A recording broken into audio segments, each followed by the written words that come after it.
Good morning students. मैं आज आपके लिए class 10th chapter first glorious India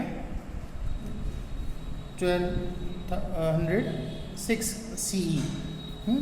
आज हम पढ़ेंगे पल्लव डायनेस्टी के बारे में, पल्लव वंश के बारे में। ठीक है ना। अगर हम पल्लव वंश के बारे में बात करें तो इस मैप की तरफ आप ध्यान दीजिए। ठीक है ना। पल्लव वंश जो था वो क्या था और कहाँ तक जो था वो स्प्रेड था। इस वंश के शासक आर्कट, मद्रास, त्रिचनापल्ली तथा तंजौर के आधुनिक जिले पर राज्य किया करते थे। अगर हम इनके शिलालेखों की बात करें तो शिलालेखों में पहले पल्लव राजा का उल्लेख कांची के विष्णुकूप से मिलता है और पल्लवों में सिंह विष्णु 6ठी शताब्दी यानी 6th सेंचुरी के उत्तरार्ध में सिंहासन पर बैठे हुए दिखाई देते हैं। ठीक है ना। पल्लव डायनेस्टी के बारे में अगर हम और बात करें तो पल्लव जो मेन किंग थे, जितने भी किंग्स थे के नाम महेंद्र वर्मा फर्स्ट, ठीक है ना, जिन्होंने 600 CE से 625 CE तक जो है वो रूल किया। सेकंड नरसिंह वर्मा फर्स्ट, और उसके बाद में आए महेंद्र वर्मा सेकंड, उसके बाद में आए परमेश्वर वर्मा, उसके बाद में आए नरसिंह वर्मा सेकंड, फिर परमेश्वर वर्मा सेकंड, फिर नंदी वर्मा और नंदी वर्मा सेकंड, और उसके बाद में जो है वो रूलिंग करने के लिए आया जिसका नाम था अपराजित। ठीक है ना। हाँ, दिस इज द नेम, अपराजित। इस पल्लव डायनेस्टी के बारे में हम अगर और चर्चा करें तो फर्स्ट जब प्राइमरी कंडीशन में पल्लव के जो किंग्स थे वो मामल्लपुरम और महाबलीपुरम नगर की उन्होंने स्थापना की। वहाँ पर 5 रथ मंदिरों का उन्होंने निर्माण करवाया। यहाँ चट्टानों को एक तराश करके मूर्तियाँ जो है वो बनाई, स्पिच जो है उनका निर्माण करवाया। ठीक है ना।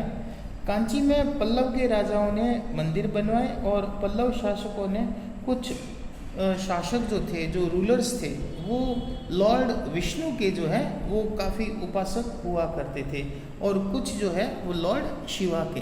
ठीक है ना। यानी वे लॉर्ड विष्णु और लॉर्ड शिवा को काफ़ी मानने वाले हुआ करते थे। ठीक है ना। उसके बाद में अगर कोई डायनेस्टी आई तो वो थी चालुक्य डायनेस्टी, चालुक्य वंश। ठीक है ना। अब हम चालुक्य वंश के बारे में बातचीत करें तो चालुक्य वंश पुलकेशिन प्रथम के अश्वमेव यज्ञ करवाया। ठीक है ना। फिर वातापी के चालुक्यों का 13 इयर्स के व्यवधान के बाद में 642 CE से 655 CE को वे छोड़ करके, ठीक है ना, 757 CE तक हम कह सकते हैं उन्होंने वहाँ पर रूल किया। अगर हम चालुक्य डायनेस्टी के बारे में अगर हम और बात करें तो जो चालुक्य के जो किंग थे विक्रमादित्य सेकंड, उन्होंने 973 CE में राष्ट्रकूट नरेश को पराजित किया। ठीक है ना। और कल्याणी को अपनी राजधानी बनाकर नए चालुक्य राज्य की स्थापना की। यानी एक न्यू चालुक्य जो है वो रूल जो है एस्टेब्लिश किया उन्होंने। चालुक्य वंश सोमेश्वर प्रथम ने इस अपमान का बदला न केवल चोल नरेश राजाधिराज को कोपन के युद्ध में करारी हार दे के लिया, बल्कि इस युद्ध में उनके राजाधिराज का भी उन्होंने वध कर दिया। जो किंग था, ठीक है ना, जो एम्परर था, उसको उन्होंने मार दिया। ठीक है ना। जो चालुक्य किंग्स जो थे अनेक मंदिरों का उन्होंने निर्माण करवाया। चालुक्य स्मृति में मिताक्षरा व्याख्या लेखक प्रसिद्ध और बड़े ही विज्ञान के जो है वो जानकारी रखने वाले थे। और इनकी उनके समय में जो उनकी कैपिटल हुआ करती थी वो कैपिटल कल्याणी नाम से प्रचलित थी। ठीक है ना। तो जो पाल डायनेस्टी और चालुक्य डायनेस्टी जो हमारा पीछे रह गया था वो इस पार्ट में हमने कंप्लीट किया। आगे एक्सटर्नल इन्वेंशंस एंड एसिमिलेशन शक, हून एंड कुशांस, यानी बाह्य आक्रमण और आत्मसातीकरण। ठीक है ना।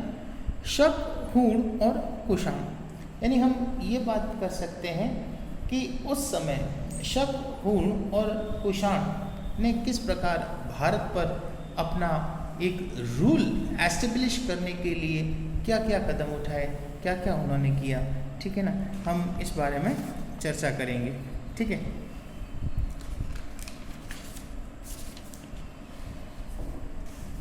तो सबसे पहले अगर हम शख्स की बात करें तो ये मध्य एशिया के अंदर शक जो था वो सेंट्रल एशिया के अंदर बड़ा ही लड़ाकू जनजाति थी, जिसने पश्चिमी अफगानिस्तान और बलूचिस्तान के सारे प्रदेश पर अधिकार कर लिया।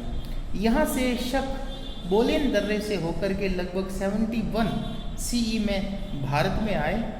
यानी रामायण और महाभारत में शक बस्तियों के कंबोजों और यवनों का उन्होंने साथ दिया। ठीक है ना। यानी जो मुगल थे, यवन कौन थे?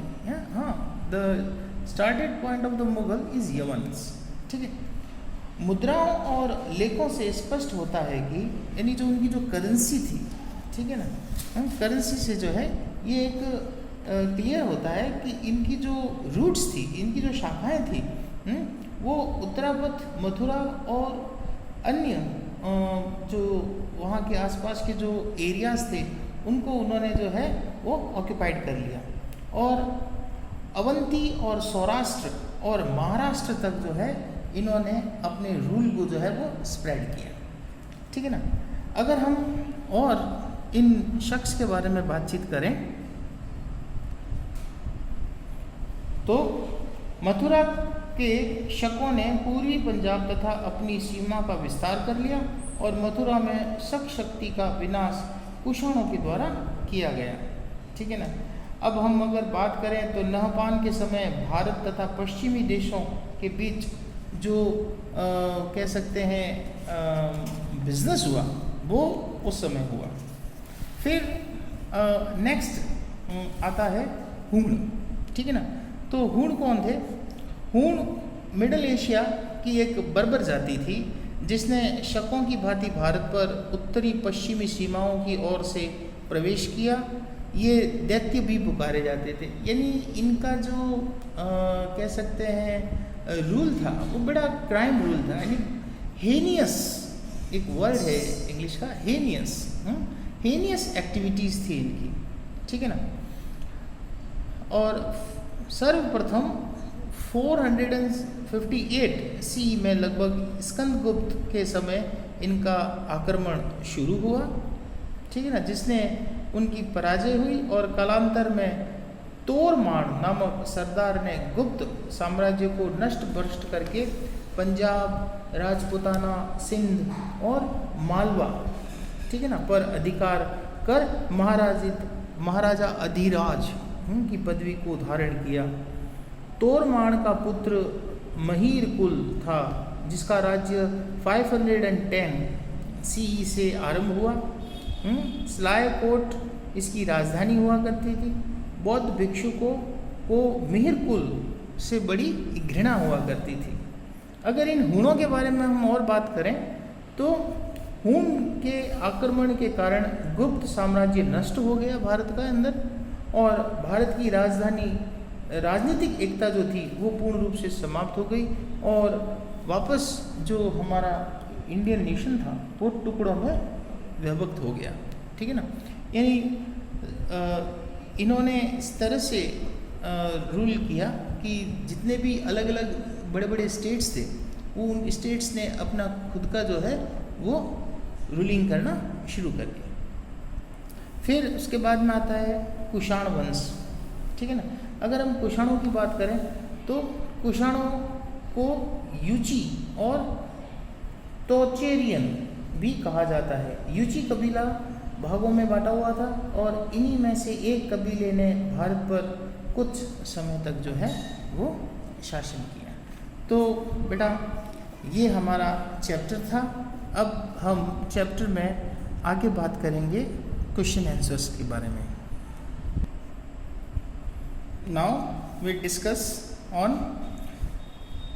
Exercise very short answer type questions. Question number first, which are the major Mahajanapada of Rajasthan? Rajasthan के प्रमुख महाजनपद कौन कौन से हैं? Second question, what was the name of Greek ambassador who visited Bindusara's court? Bindusara के समय आए यूनानी राजदूत का क्या नाम था? ठीक है ना। फिर question number third, what is the name of Ashoka's age per Puranas? पुराणों में अशोक का क्या नाम मिलता है? ठीक है। Question number four, who was the last Maurya ruler? अंतिम मौर्य सम्राट कौन था? ठीक है। Question number five, what was the work of an officer named Samaharta? ठीक है ना। समहार्था नामक अधिकारी के क्या कार्य हुआ करते थे? Write the name of the book written by Kautilya.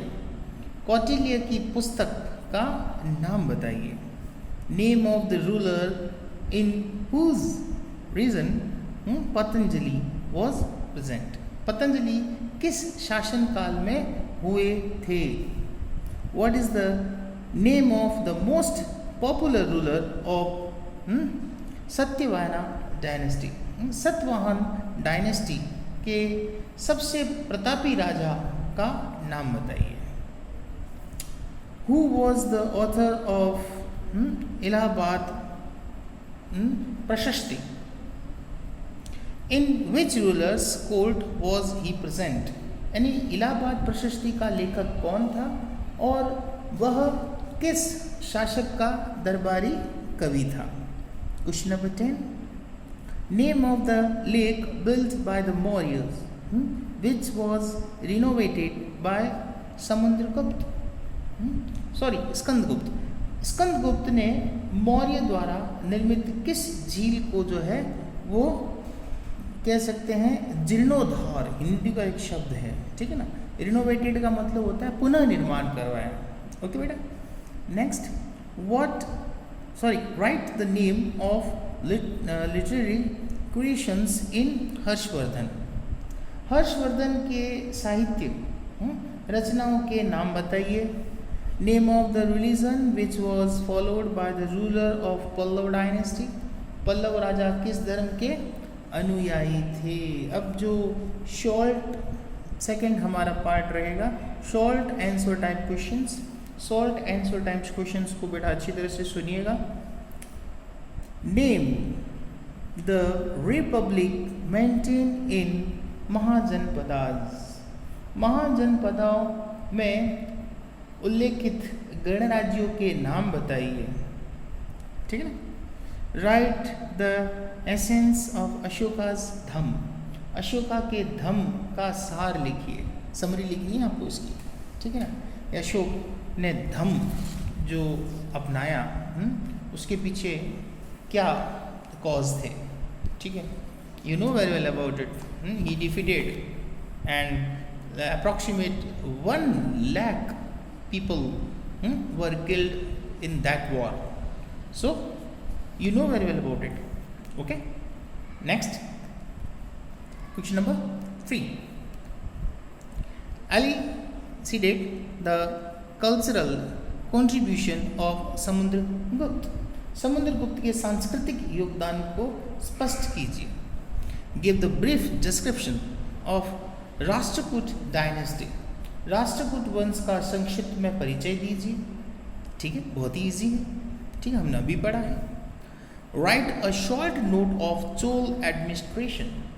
ठीक है ना, चोल प्रशासन का संक्षिप्त में जो है आप कह सकते हैं ना, वो टिप्पणी जो है कीजिए, टिप्पणी लिखिए। What do you know about Pallava dynasty? ये तो हमने अभी पढ़ा है, ठीक है ना। हाँ, पल्लव वंश के बारे में आप क्या जानते हैं? काफ़ी कुछ। And the next, mention the contribution of Kanishka. Kanishka के योगदान के बारे में जो है आप बताइए। अब जिन क्वेश्चंस की हम बात करते हैं तो शायद बच्चे करने में थोड़ा सा हिचकिचाते हैं, लेकिन सबसे ज़्यादा नंबर देने वाले यही क्वेश्चन होते हैं बेटा। और अगर मैं एज ए ट्रिक मैं आपसे बात करूं तो अगर आपने इन 4 क्वेश्चंस को अच्छी तरह से पढ़ लिया या याद कर लिया तो वेरी शॉर्ट आंसर क्वेश्चन जो हैं या शॉर्ट आंसर टाइप क्वेश्चन जो हैं उनके आंसर आपको इन चारों के आंसर्स में मिल जाएंगे। हाँ, ठीक है ना। बिकॉज ऑफ ये पूरे लेसन की समरी लेके बैठे हैं आप, ये सोच लो, ठीक है ना। तो ध्यान रखना, ठीक है, कि लॉन्ग आंसर टाइप क्वेश्चंस को अगर आप एक बार अच्छी तरह से पढ़ लेते हैं तो जो शॉर्ट क्वेश्चंस होते हैं ना उनके आंसर्स 90% आपको इसमें मिल जाते हैं, ठीक है बेटा। तो हम अगले क्वेश्चन की बात करें। Describe the Mahajanapadas and give the introduction of the major Janapadas of Rajasthan. बहुत ही आसान, काफ़ी सारे पॉइंट्स हैं इसके, ठीक है। महाजनपदों का उल्लेख करते हुए राजस्थान के प्रमुख जनपदों का परिचय दीजिए, इसकी हिंदी ये है, ठीक है बेटा। आगे चलें। Give a description of administration and society of Maurya period. मौर्यकालीन प्रशासन एवं समाज का वर्णन कीजिए, ठीक है ना। ये भी बहुत इजी है। हाँ, इसमें काफ़ी सारी बातें आ जाएगी मौर्यकाल की, लगभग सारी बातें आ जाएगी। Describe the major rule of Gupta dynasty and write a short note on cultural achievement of this period. Gupta वंश के प्रमुख शासकों का वर्णन करते हुए इसकी सांस्कृतिक उपलब्धियों पर एक आपको लेख लिखना है, ठीक है। नेक्स्ट, आगे चलते हैं। Last question, give a detailed description of Chola and Chalukya empires of the south. दक्षिण के चोल और चालुक्य राजाओं का जो सविस्तार वर्णन कीजिए, ठीक है ना। तो आज हमारा ये लेसन नंबर फर्स्ट 4 पार्ट्स में कंप्लीट होता है, ठीक है बेटा। आई होप मैंने आपको काफ़ी अच्छा समझाने की कोशिश की थी, आप समझे भी होंगे। और अगर कोई चीज़ हमें समझ में नहीं आई है तो डाउट क्लास के अंदर जो है वो हम इसके बारे में आगे चर्चा करेंगे। Okay, thank you, have a nice day.